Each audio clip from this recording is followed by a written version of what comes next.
नमस्कार। आज की वीडियो में आपका स्वागत है। आज हम करेंगे कक्षा 10वीं का चैप्टर नंबर 7 निर्देशांक ज्यामिति की प्रश्नावली 7.2 के क्वेश्चन नंबर 7 से आगे। क्वेश्चन नंबर 1 से 7 हम लोग पिछली 2 वीडियोस में कर चुके हैं। तो चलिए करते हैं क्वेश्चन नंबर 8। तो देखिए क्वेश्चन नंबर 8 है कि यदि a व b क्रमशः -2 -2 व 2, -4 हों तो बिंदु P के निर्देशांक ज्ञात करो ताकि AP बराबर 3/7 AB हो व P रेखाखंड AB पर स्थित है।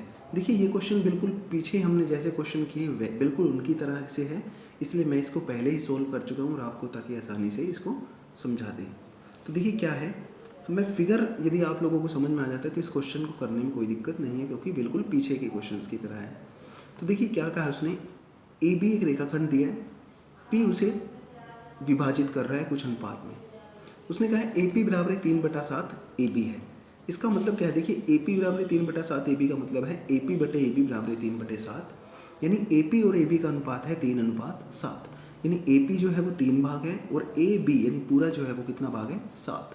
हमें क्या करना है, इस P से B तक के भाग यानी कि उसका अनुपात ज्ञात करना है पहले। तो देखिए जब टोटल 7 है, 7 में से AP कितना चला गया भाग, 3 भाग चला गया, तो यहाँ पर कितने भाग रह गए, 4। यानी हम कह सकते हैं कि P बिंदु ने इसे 3:4 के अनुपात में विभाजित किया है। अब देखिए 3:4 के अनुपात में विभाजित किया है, दोनों हमें बिंदु पता है, तो ये क्वेश्चन जैसे हमने फर्स्ट क्वेश्चन किया था बिल्कुल वैसे ही है। तो चलिए हम लिख देते हैं कि बिंदु P ने रेखाखंड AB को 3:4 के अनुपात में विभाजित किया है। तो P के निर्देशांक यानी दूरी सूत्र m1x2 m2x1 बटे में m1 m2, m1y2 m2y1 बटे में m1 m2। तो देखिए P के निर्देशांक ज्ञात कर रहे हैं। यहाँ पर मैंने इसको छोटा फिगर बना लिया है ताकि आप लोगों को आसानी से समझ में आए। यहाँ पर देखिए m1x2, m1 का मान 3, x2 का मान 2, 3 गुना 2, m2y1, m2 का मान है 4, y1 का मान है -2 यानी 4 गुना -2 बटे में m1 जमा m2 3 जमा 4। इसी तरह से m1y2, m1 का मान 3, y2 का मान -4 प्लस m2y1, m2 का मान 4, y1 का मान -2 बटे में 3 जमा 4।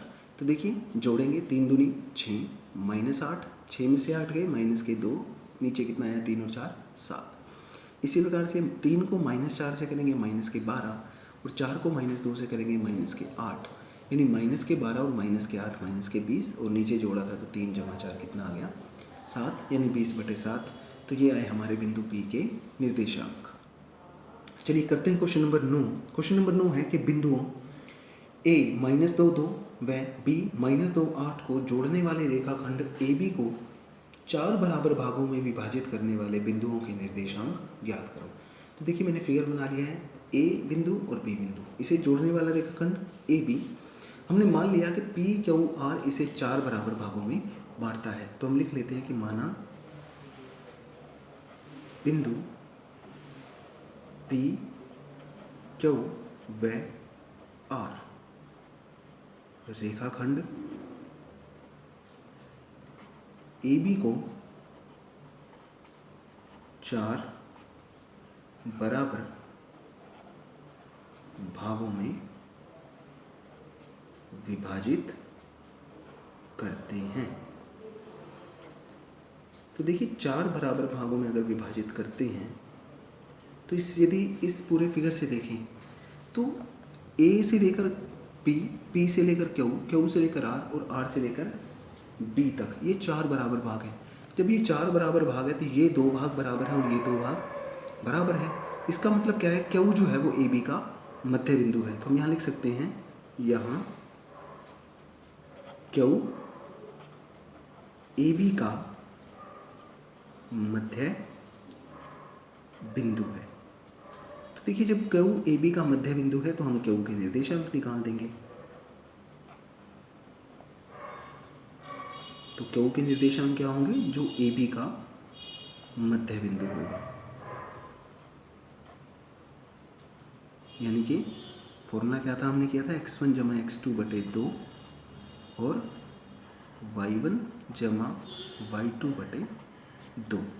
तो देखिए यहाँ से AB x1 का मान -2, x2 का मान -2, यानी -2 बटे 2 इसी प्रकार से हम दूसरा निकाल सकते हैं। सॉरी, ये प्लस का है, यहाँ पर ये भी प्लस का है, तो -2 + 2 बटे 2। और इसी प्रकार से दूसरा यानी y1 का मान है 2 जमा y2 का मान है 8 बटे 2। तो देखिए पहला आ जाएगा -2 + 2 यानी कि 0, 0 बटे 2 और 10 बटे 2। तो यहाँ से हमारा आ जाएगा 0 और 10 बटे 2 यानी 5। ये हमारे किसके निर्देशांक आ गए? क्यू के निर्देशांक। अब इसी प्रकार से यदि हम देखें, एक नया फिगर बनाएं, यहाँ है a -2 2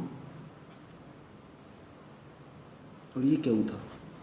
क्यू के निर्देशांक आ गए 0,5। अब जो p था, p ने भी इसे बराबर भागों में बांटा हुआ है, तो हम कह सकते हैं जो p है वो a क्यू का मध्य बिंदु है। जब p a क्यू का मध्य बिंदु है तो हम p के निर्देशांक भी याद कर सकते हैं कि p के निर्देशांक क्या होंगे, जो a क्यू का मध्य बिंदु होगा। तो हम वहाँ से a क्यू का मध्य बिंदु भी याद कर सकते हैं, यानी x1 जमा x2 बटे 2, y1 जमा y2 बटे 2। तो x1 का मान आया -2 जमा 0 बटे 2 और y1 का मान आया हमारे पास 2 जमा y2 का मान आया 5 बटे 2, यानी कि -2 बटे 2, 7 बटे 2। ये कट जाएगा हमारा, यानी कट के कितना आएगा -1, 7 बटे 2। तो देखिए इसी प्रकार से हम कह सकते हैं कि P जो था वो किसका मध्य बिंदु था? B क्यू का। तो यहाँ से हम लिख सकते हैं कि P के, सॉरी यह है R, तो R के निर्देशांक, तो देखिए R के निर्देशांक क्या आएंगे? वो होगा क्यू पी का मध्य बिंदु। तो देखिए क्या आ जाएगा, फिर से वही फॉर्मूला x1 जमा x2 बटे 2, y1 जमा y2 बटे 2।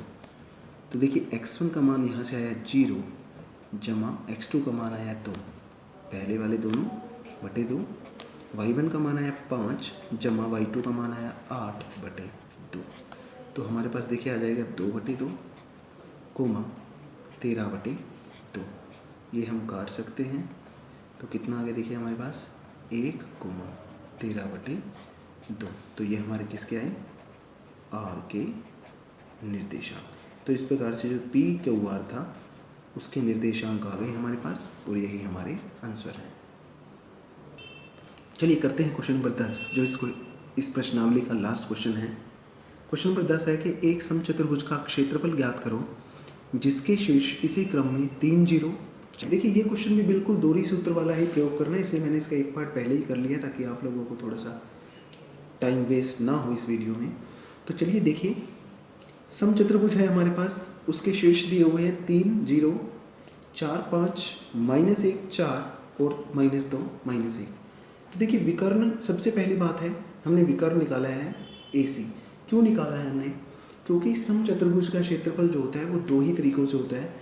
एक तो ये कि इसका आधार गुना ऊंचाई, ऊंचाई यानी लंब का मान।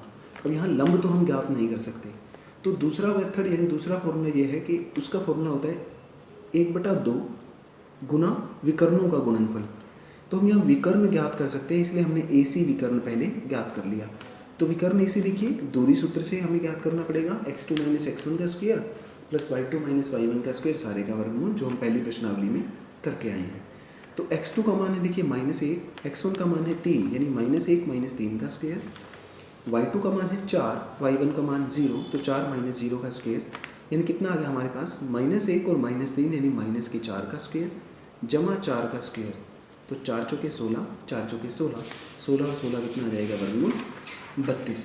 तो वर्गमूल 32 देखिए हमारे पास लिखा जा सकता है, इसको हम इसको लिख सकते हैं कि 32 आ गया। 32 को हम यदि टुकड़े करें तो 4 8 32 या 16 दूनी 32, तो ये जो है हमारे पास आ जाएगा 4 वर्गमूल 2। इसी प्रकार से हम विकर्ण BD निकालेंगे। तो विकर्ण BD भी वही दूरी सूत्र का प्रयोग करके, अब क्योंकि फॉर्मूला एक बार हम लिख चुके हैं तो बार बार लिखने की जरूरत नहीं है।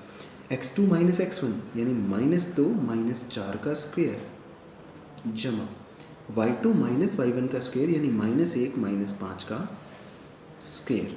तो हमारे पास देखिए क्या आ जाएगा, ये आ जाएगा -6 का स्क्वायर जमा -6 का स्क्वायर। तो हमारे पास कितना आ गया, देखिए ये आ गया 36 जमा 36, ये आ जाएगा वर्गमूल 72 और इसको हम लिख सकते हैं 6 वर्गमूल 2। तो हमारे पास विकर्ण BD भी आ गया। तो देखिए आगे हमें क्या निकालना है, उस समचतुर्भुज का क्षेत्रफल। तो लिखेंगे समचतुर्भुज